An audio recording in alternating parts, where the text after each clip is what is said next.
Hi, Merry Christmas. Welcome to Haelo's 12 Tips.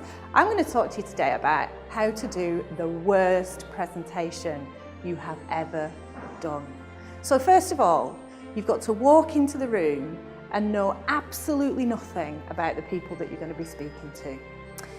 And then my recommendation would be to arrive slightly late, sort of after the first or second presenter, and make sure you leave early so that your presentation has absolutely nothing to do with the rest of the day.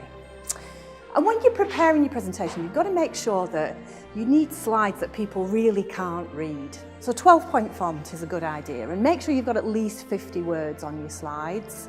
And then if you're going to put figures in them, then what I would really recommend is that the figures are so tiny that no one, even on the first row, can read any of the details. So when you've done all that, the most important thing to do then is to animate your slide so that every little word comes in one at a time. And once you've started to animate, you can then start to read very slowly the words on the slide. And then if you want to sort of add something else in between the reading, what you can then do is you can then start to speak much more quickly than you ever would have done before. And this is particularly good if you've got a regional accent and you're at a conference which is overseas, because then people really can't understand anything that you're saying at all. And that's a good way to do a really bad presentation.